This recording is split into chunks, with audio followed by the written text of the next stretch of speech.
Today we are going to discuss an important issue for UPSC pre-mains as well as interview. That is fiscal reform in India. What are the major reforms done by the government of India in fiscal area? That is our topic. Means fiscal reform in India. As you know, in 1991, fiscal reforms in India. One major policy tools was demand side management.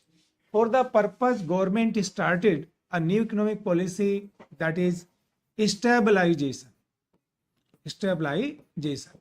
Under this stabilization, one major reform was fiscal reform in India.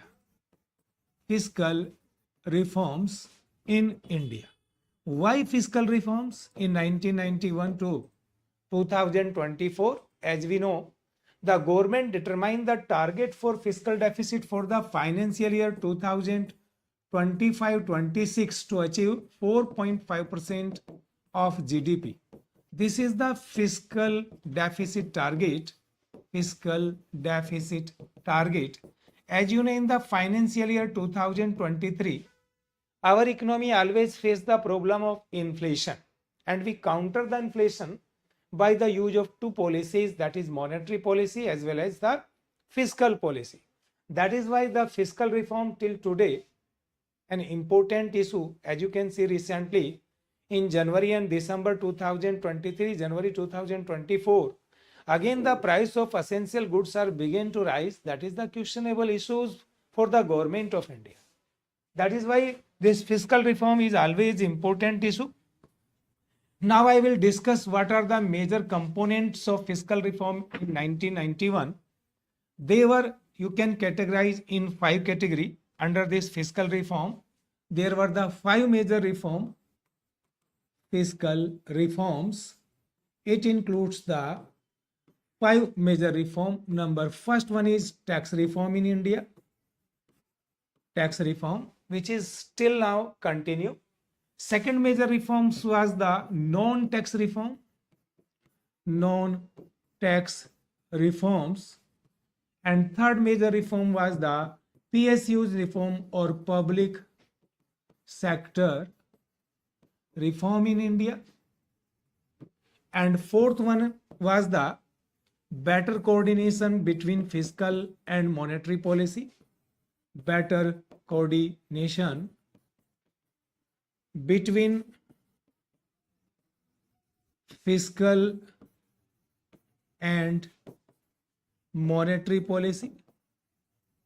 Fiscal and monetary policy. And the last one, that is the main reform, was what? That is expenditure pruning.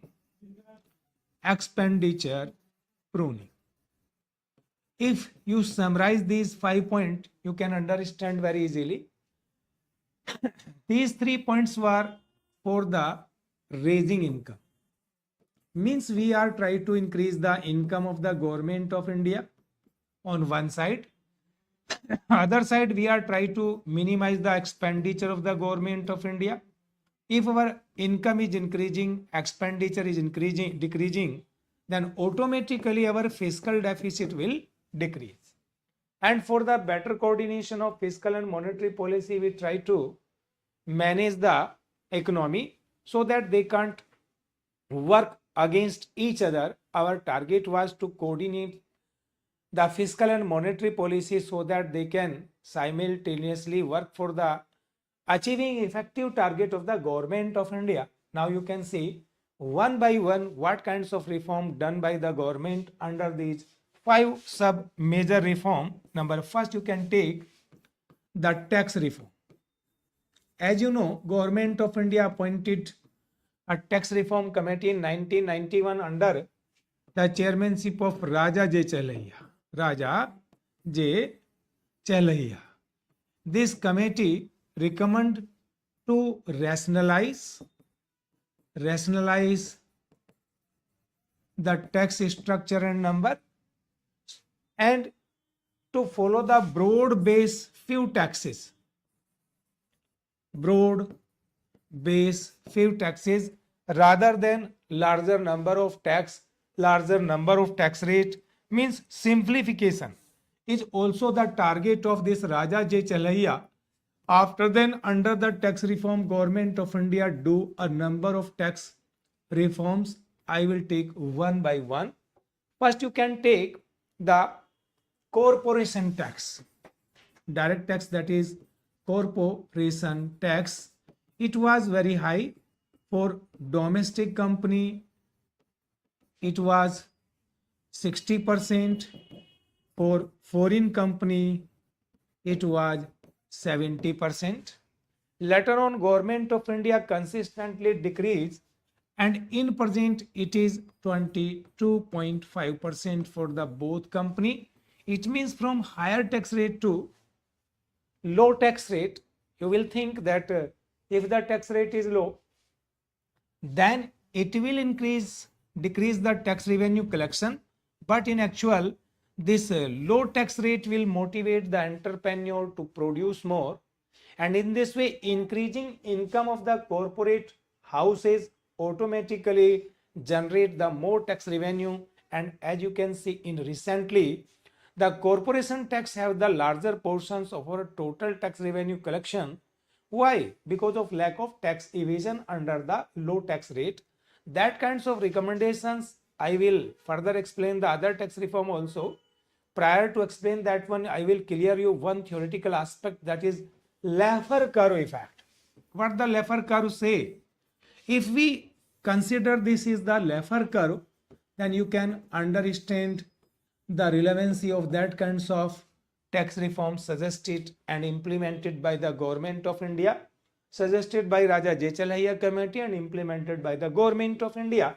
If I take two variable on y-axis, that is tax rate, on x-axis, that is tax revenue,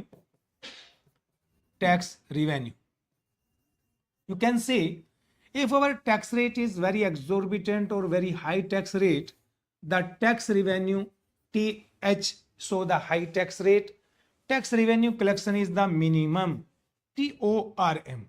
If we follow the moderate tax rate, that is TM, moderate tax rate, revenue is maximum. Again, if we follow the low tax rate, that is very low tax rate, say this one is the lowest tax rate, then our tax revenue again will be very low. It means we should follow the moderate tax rate. That is why Government of India shift from high or exorbitant tax rate to moderate tax rate in case of corporation tax. Similarly, if you consider the personal income tax,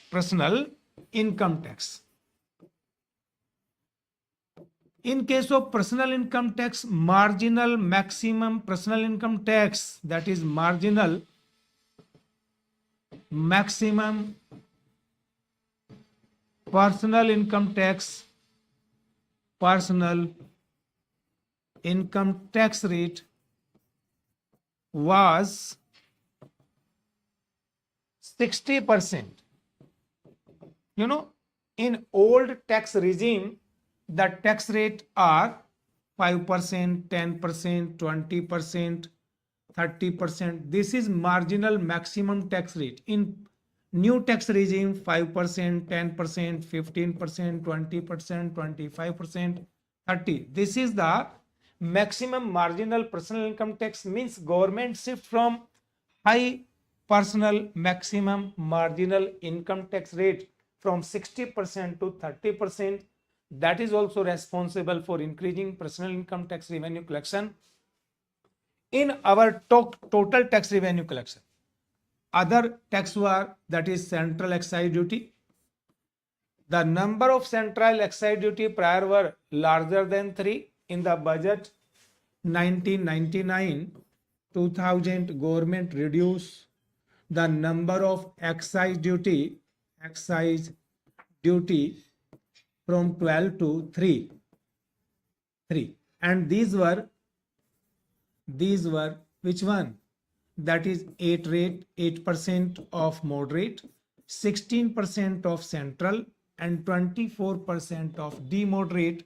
Since the budget 90-2000-2001, 2000-2001 government started SANVAT, Central Value Added Tax. The number of excise duty also reduced, the rate also reduced.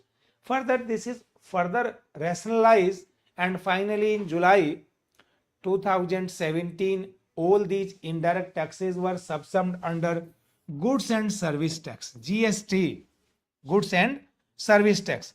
Other tax like in 94-95 government introduced the service tax in 19, but you can now understand since the April 2017, that is July 2017, we introduced the goods and service tax in place of other taxes, indirect taxes.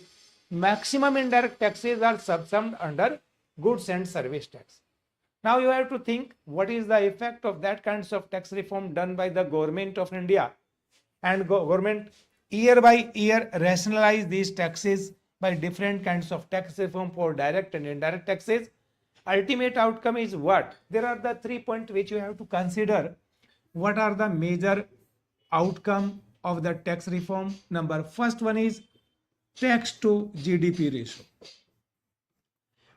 In between 1991 to 2024, in beginning stage tax to GDP ratio declined, but now it again to increase 11.4%. Means prior it reached up to 9.5%, but now it is round about 11.4%. Means our tax to GDP ratio is increasing. Second, which you have to understand, the tax structure.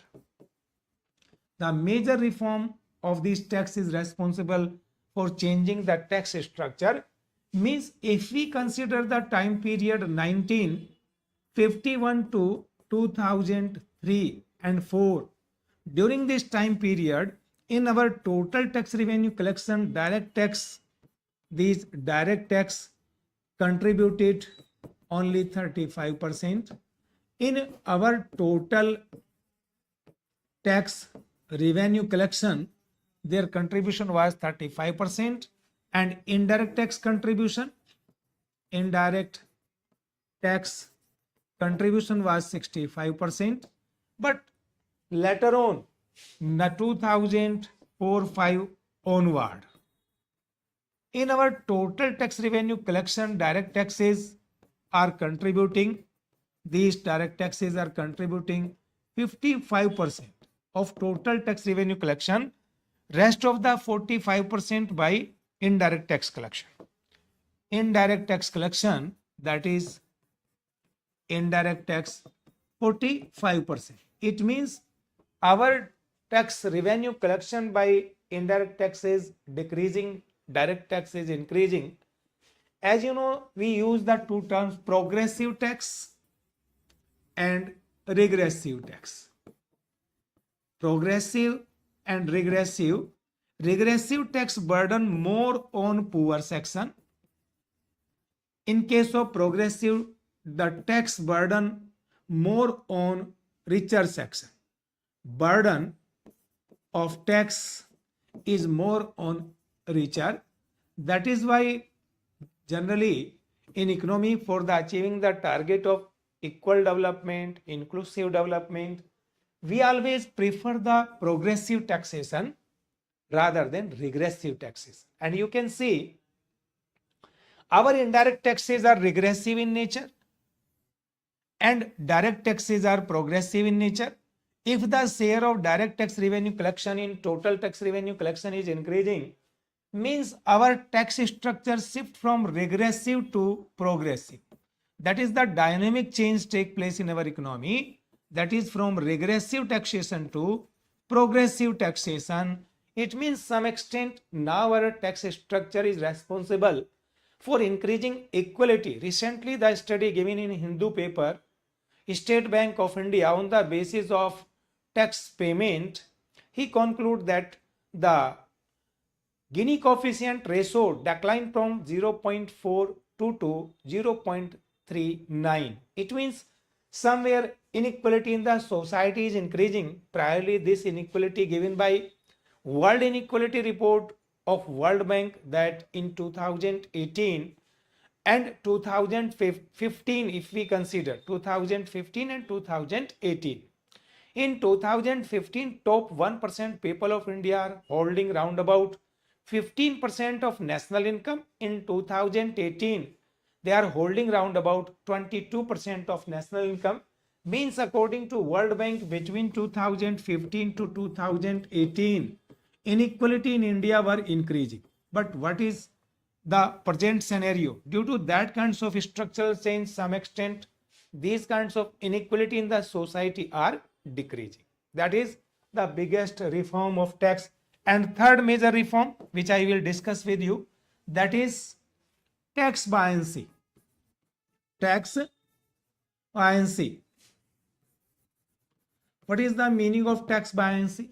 Generally, we take if our tax base change, that is tax base change, how much tax revenue change?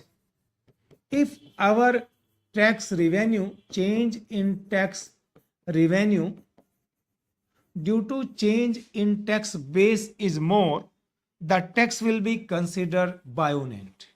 The tax will be, if this tax revenue change is greater than change in tax base. And what is the major tax base? That is GDP. In present, if our GDP say increase by 10%, then tax revenue increase round about 12%. It means our all direct and indirect taxes, direct tax and indirect taxes are becoming more buoyant. That is the good sign for the economy. Why I say the good sign? With increasing GDP, tax revenue collection of the government will automatically increase. That will manage the increasing fiscal deficit automatically. That kinds of scenario also observed after the tax reform done by the government of India in our economy. And as you know, presently budget is expected to become in 2024 February 1st. Again, there will be the expected tax reform which will more rationalize the tax structure, more simplified the tax. Ultimate outcome is what? One side our tax revenue collection will increase, other side what happened? Tax evasion will be minimum as we are moving from cash economy to digital economy. Means everything is going to be better on the basis of that kinds of fiscal reform done by the government regarding tax reform. Second major issue, that is non-tax reform. Non-tax reform. Actually, non-tax reform include the price policy of the government, fee, fine and punishment, etc. Punishment, etc. As you know, prior 1991, our government price policy was welfare oriented. Welfare and development oriented. It means our public sector enterprises were providing subsidized inputs to the private sector industries. Actual price was less than cost of the commodity. For example, industrial inputs, iron, steel, coal, diesel, fertilizer, etc. were provided by the government or public sector industries to private sector industries less than cost price. In this way, our deficits were increasing consistently, or you can say non-tax revenue collections were very less. But after 1991, what the government do under this fiscal reform? Price policy changed from welfare and development oriented to market oriented. Market oriented means government decided to sell out its produce from PSUs at a profit rate, and collecting funds will be utilized for the development and welfare purposes directly for the welfare of weaker section and development of the economy. That kinds of strategical change in the price policy of the government of India going to be minimize the corruption in the system, rationalize the economy, promote the development. As you can see, after 1991, the development process and completely speed up. Corruption is consistently decreasing. That kinds of change done by the government under price policy. I will discuss you lastly how much contribute they in our total revenue collections with respect of GDP. After explaining this fine, fee, tuition fee, license fee, also rationalized by the government. Rationalize.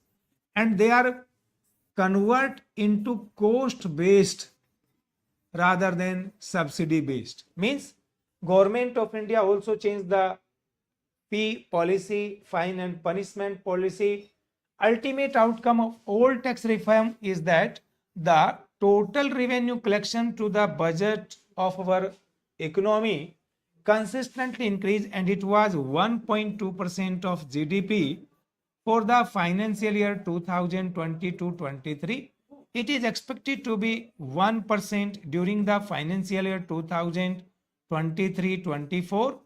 23-24 budget is coming. You can see it will be roundabout or more than 1.0% of GDP. That is the second major reform, so that we can increase the tax revenue and non-tax revenue collection of the government. Third major reform was public sector reform. Public sector reforms in India. In case of public sector reform, there were the 4-step reform strategy for the PSUs. As you know, first major reform was de-reservation. De-reservation.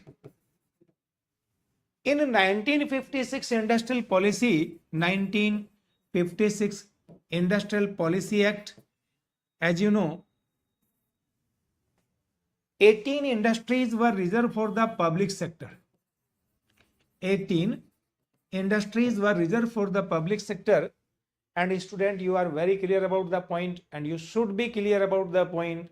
If there is the reservation or somewhere monopoly of any areas, it may be public or private, that can begin to discourage the efficiency of the economy. Same thing were happening in our economy.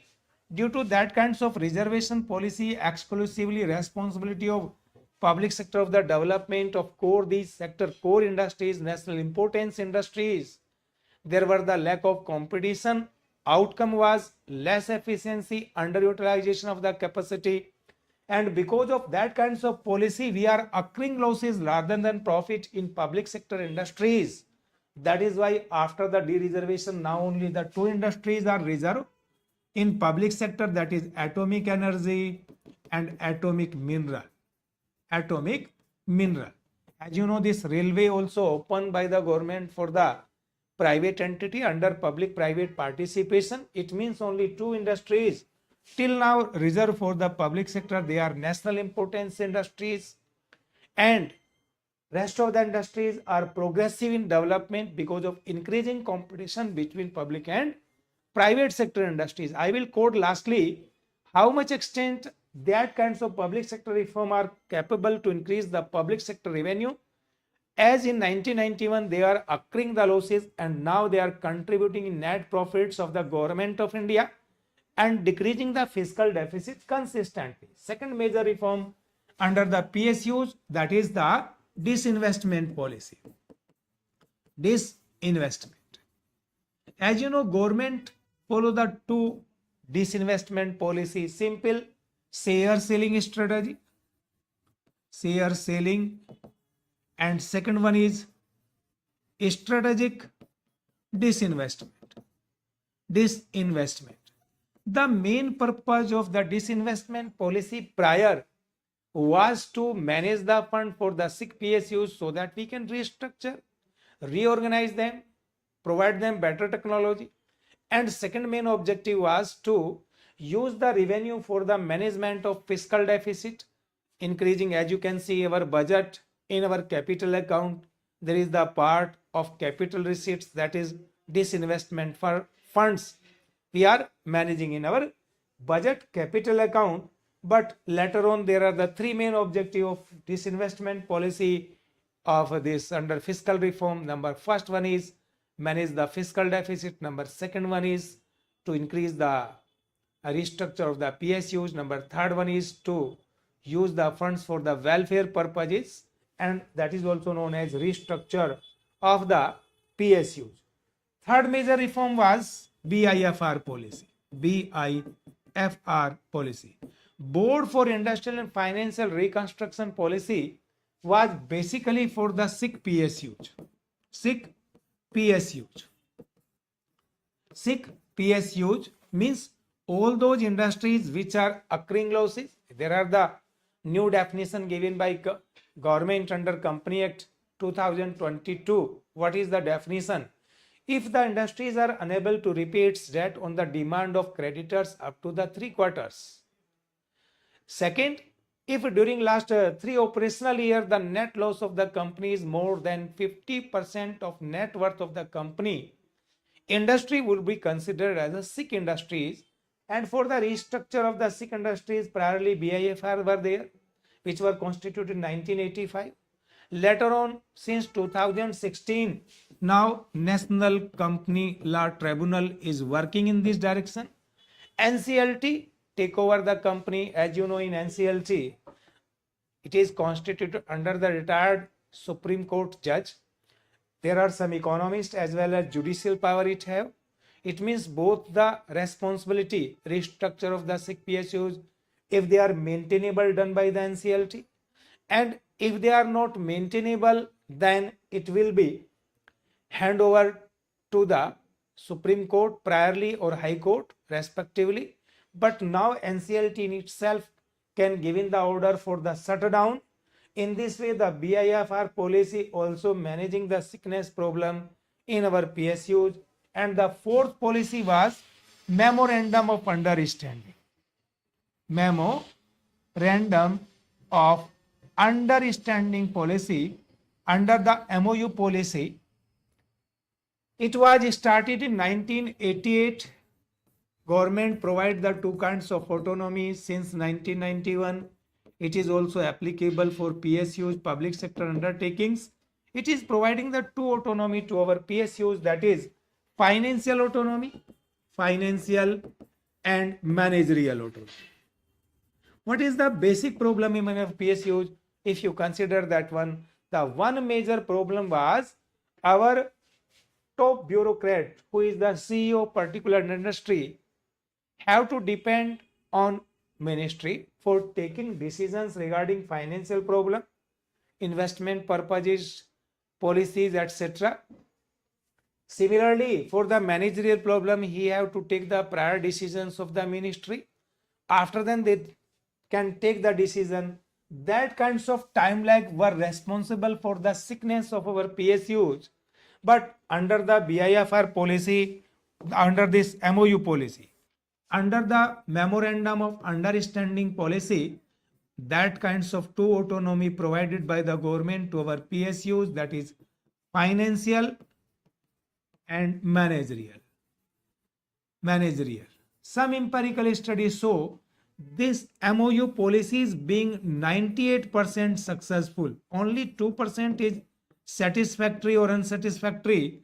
It means 98% performance of this policy is better, means it is improving the performance of our PSUs. Later on, under MOU policy in 2008 and 9 budget, government started Navratna policy. Later on in September 2009, government started Mini Ratna policy. And in November 2010, government started Maharatna policy. That kinds of policies are providing both financial and managerial autonomy. According to intensity, consistently in case of Maharatna, more autonomy provided in comparison to Navratna.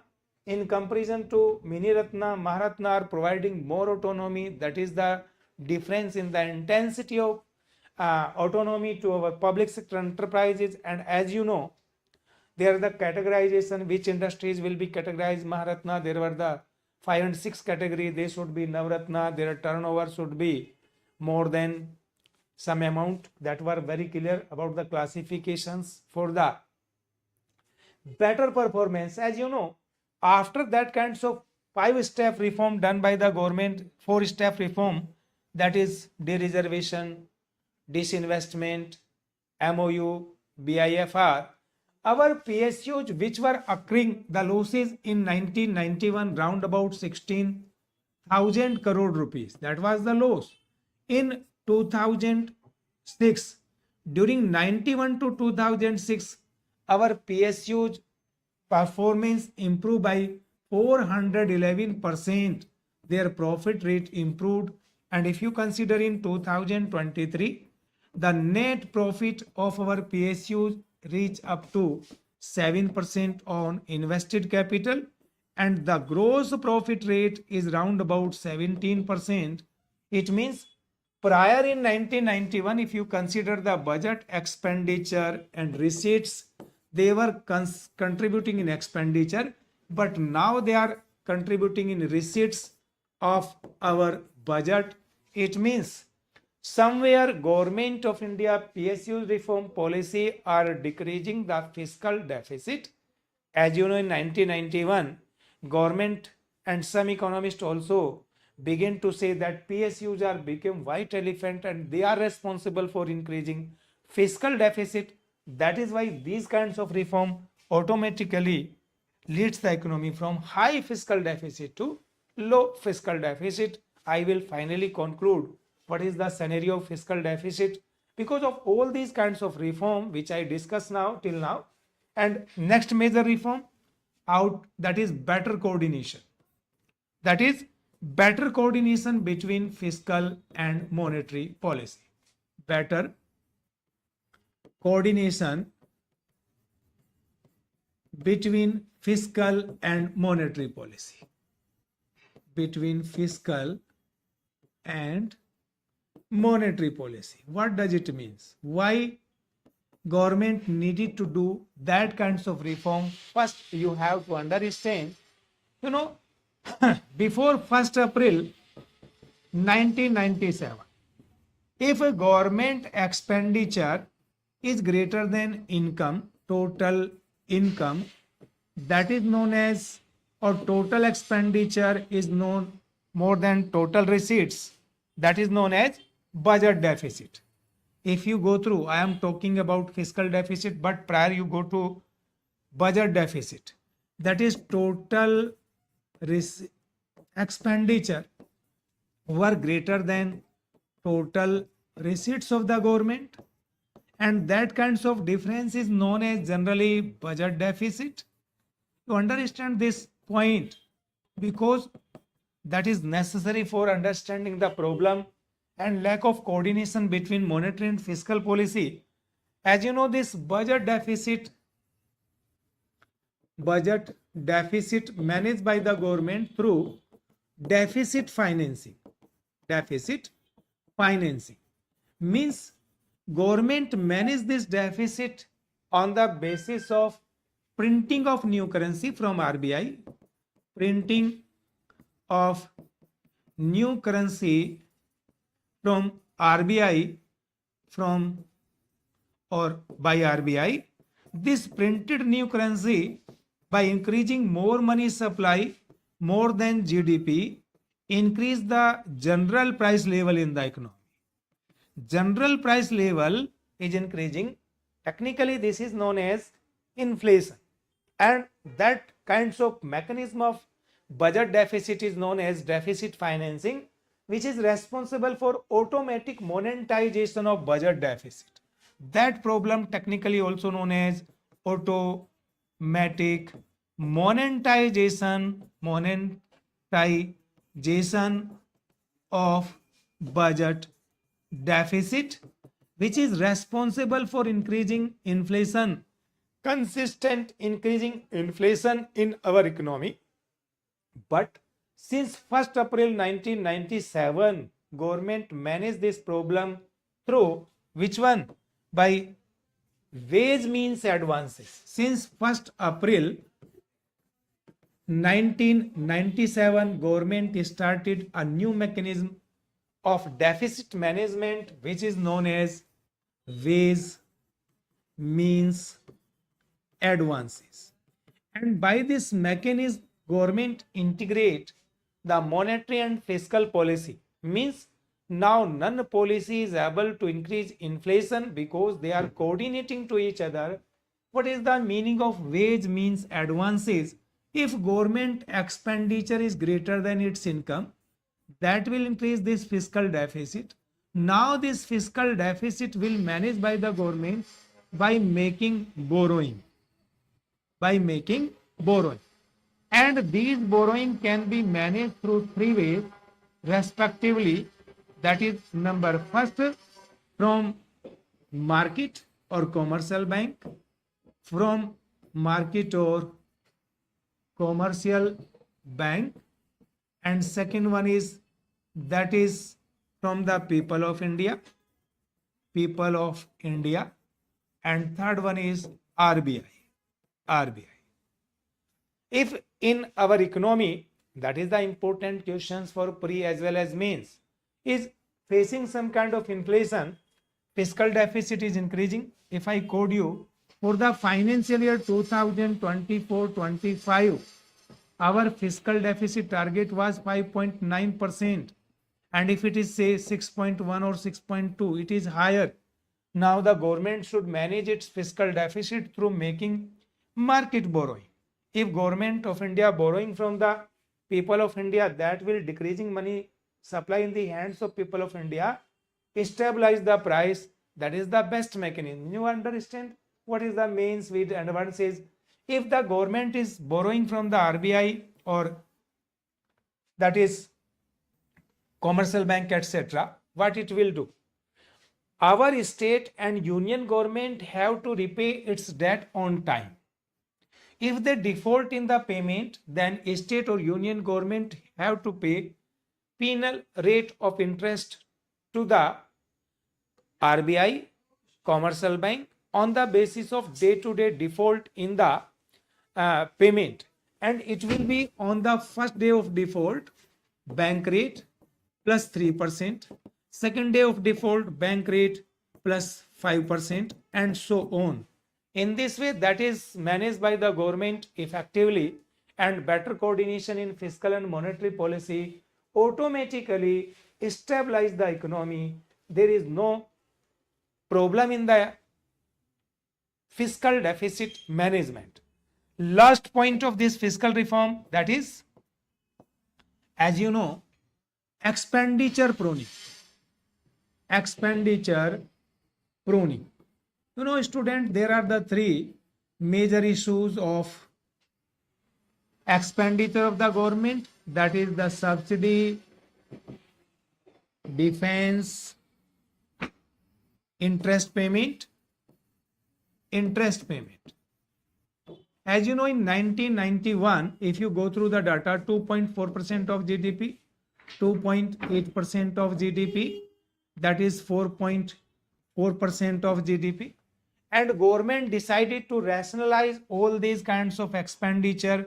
As you know, since 1991, government rationalizing the subsidy from indirect to cash transfer subsidy. And in case of defense, government also rationalized the defense expenditure, but recently it is increasing. Other side, in reduction in interest payment liabilities, government shift from foreign debt and domestic debt to foreign investment and public-private participation model. That kinds of investment, public-private participation model, foreign investment in our economy, decreasing the debt burden on the government of India, and now it is reduced round about 3.9% of GDP. That is reduced round about 2.2% of GDP. That is also round about 2%. It means somewhere our government focusing on non-plan expenditure rationalization.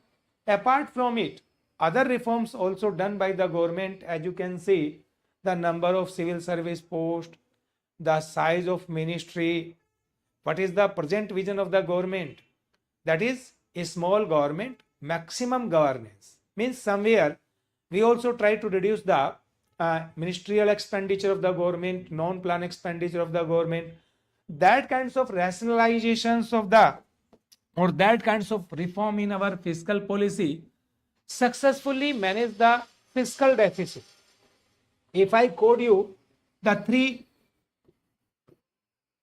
years data, 1992, our fiscal deficit of central government was 8.4% of GDP. Central government was 8.4%. State government was 5.6% of GDP. And it was round about 14% of GDP. In 2007 and 8, as you know, prior it in 2003, government passed the Fiscal Responsibility Budget Management Act with two priority, that is to reduce the revenue deficit up to 0% and reduce the fiscal deficit up to 2.5% of GDP by the year 2008 and 9. 8 and 9. Fiscal Responsibility Budget Management Act were focused and effectively implemented by all states as well as union government, and we successfully reduced the fiscal and revenue deficit. As you know, revenue deficit in the financial year 2007 and 8 was 0.1% of GDP and our fiscal deficit was 2.5% of GDP. Means we achieved the fiscal responsibility budget management target prior 1 year in 2007 and 8, but due to subprime crisis in USA in September 2008, later on the world recession in 2009 and 10, our economy and China's economy for the management of world recession means world GDP growth rate, which was priorly 4.5%, suddenly slumped up to 2.8%. That kinds of world recession also decreased the India's GDP growth rate, which was in 2008 and 9, 9.4%, suddenly reduced to 2009 and 10, 6.7%. It means India's GDP also adversely affecting, global GDP also adversely affecting. For the solution of that kinds of problem, our economy follow the expansionary fiscal policy.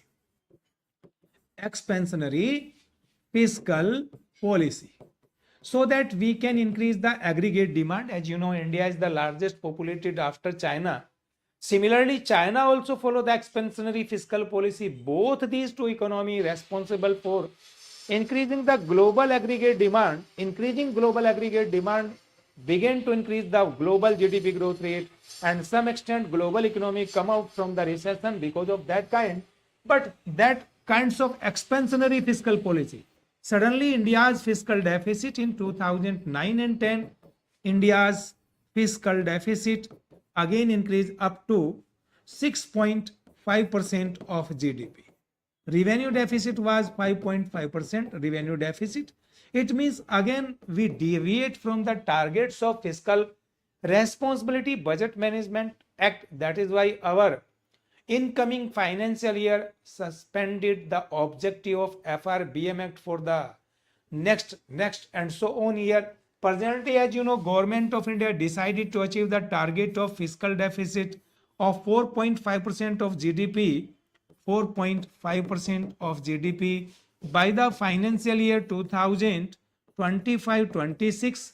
It means again we shifting this target.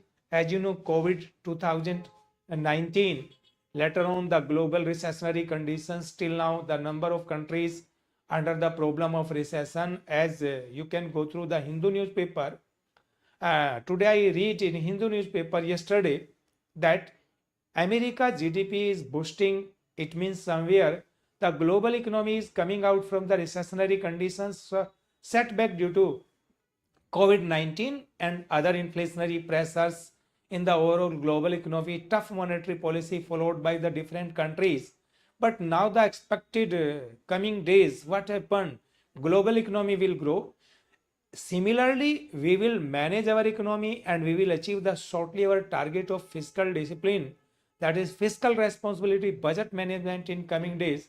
That is something about which is helpful for you in coming preliminary, mains as well as interview examinations. Fiscal reform in India, student. For the better understanding, you can join our YouTube channel, the Economica IAS. Economica IAS, as well as you can join our online offline classes in Mukherjee Nagar. For the purpose, you can contact me 9999237051 or 9710084097 484051. This is my second number. Never confuse about this second number. That is 9717048051. You can also contact me. Any questions you can write down in our YouTube channel box, whatever you to like to understand. As my previous experience is more in UPSC, and number of students are go through our institute repeatedly, and you can also call me for the purpose. Thank you.